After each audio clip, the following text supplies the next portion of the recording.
sedemikian tingginya. Misalkan nih teman-teman punya aset, beli di harga $1, dia udah naik ke $10. Bukannya teman-teman ini jual setengah atau jual semuanya atau 70%, tapi teman-teman berpikir, nggak boleh saya jual sekarang. Ini kalau naik 10 kali lagi dari entry saya yang di $1, ini naik ke $100, saya naik 100 kali lipat. Nggak nunggu 10 kali lagi dari sini. Kalau 10 kali lagi dari sini, bisa nih dibeliin mobil duitnya. Alhasil, besoknya turun 70%. Terus teman-teman kehilangan hampir semua ya aset yang udah teman-teman hold dari $1 ke $10. Naik 10 kali lipat tapi nggak di TP. Karena ekspektasi di pikiran teman-teman ya, denger di forum, wah ini masih bisa nih ke $100. Padahal teman-teman nggak tahu orang yang ngomong di forum yang bilang ini bisa ke $100, bisa aja dia udah jualan. Atau bisa aja skenario yang lain, orang yang bilang, wah ini bisa nih ke $100, karena dia baru entry di $10.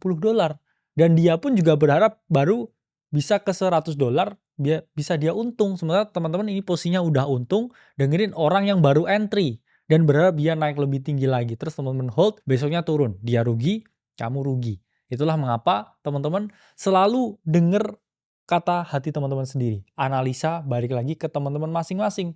Jangan sampai nih, karena kita ya misalkan menganalisa secara live di publik, wah ini potensi sekian, sekian, sekian, dan misalkan ada kebijakan tarif seperti ini, dan market mengalami yang namanya downtrend, ya teman-teman juga harus biasakan untuk mengambil keputusan sendiri.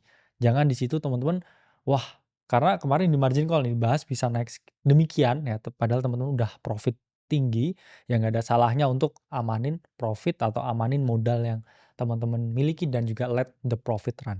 Karena itu masalah yang paling tinggi, yaitu adalah ekspektasi ketika dia mengalami kenaikan yang tinggi. Sama juga teman-teman ketika harga ini mengalami penurunan. Biasanya mereka greedy juga, tapi greedy-nya ini beda. Nggak berharap naiknya lebih tinggi, tapi dia berharapnya turunnya itu lebih dalam. Karena dia belum beli sama sekali. Contohnya nih, Bitcoin turun dari 109.000 ke harga sekitar 75.000 ya, seperti sekarang. Banyak orang yang berpikir, oke lah, saya pengen timing the market 100%.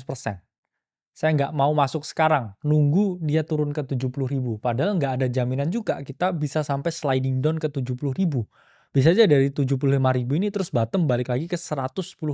Itulah mengapa ya dalam beberapa aset dengan conviction yang tinggi, seperti Bitcoin contohnya. Ya sekali lagi not financial advice, tapi kalau teman-teman punya exposure secara bertahap ya ke contohnya aset masa depan seperti Bitcoin, dengan membagi banyak entry.